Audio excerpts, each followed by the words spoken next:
नमस्कार, राम राम। स्वागत है आपका स्वामी स्टडी पॉइंट में। तो आज बात करेंगे बुद्धि के सिद्धांत और उनके प्रतिपादक के। रीट परीक्षा के लिए महत्वपूर्ण ये क्लास। इसमें एक खंड का सिद्धांत या निरुक्सवादी, इसे एक खंड का सिद्धांत या निरुक्सवादी सिद्धांत भी कहते हैं, किसने दिया? ये प्रश्न है कि एक खंड सिद्धांत किसने दिया? 1911 में। पहले तो किस सन में दिया? 1911।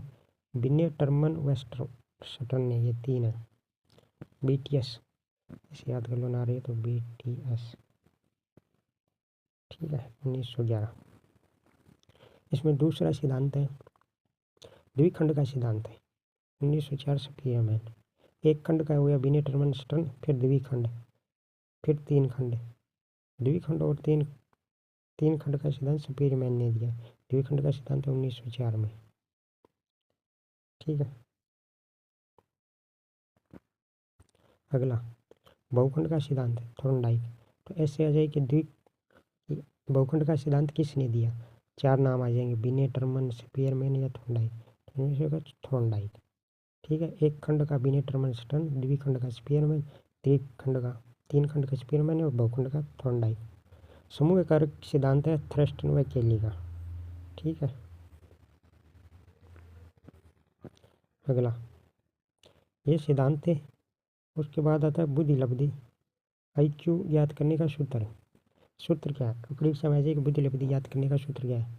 तो सबसे पहले बुद्धि लब्धि ज्ञात करने का सूत्र क्या है? परीक्षा में आएगा कि बुद्धि लब्धि ज्ञात करने का सूत्र क्या है? तो बुद्धि लब्धि बराबर क्या है? मानसिक आयु MA बटा CA गुणा 100, ऐसे ज्ञात करते हैं।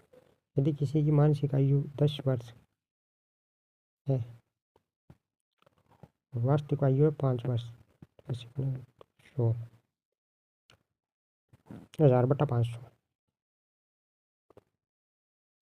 200 आ जाएगी बुद्धि लब्धि। ठीक है, ऐसे तो याद रखना सूत्र वास्तविक बटा वास्तविक गुणा 100।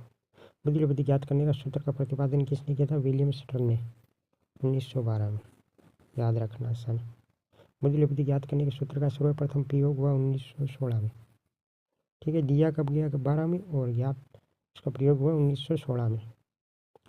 ठीक है, बुद्धि लब्धि इंटेलिजेंट। बुद्धि लब्धि का सर्वप्रथम प्रयोग किसने किया था? शब्द का। बुद्धि लब्धि शब्द का प्रयोग किसने किया था? टर्मन ने। सूत्र किसने दिया? स्टर्न ने, 1912 में, और सर्वप्रथम प्रयोग हुआ 16 में। मानसिक आयु शब्द का प्रयोग सर्वप्रथम किया था बिन्ने ने, 1908 में। ठीक है।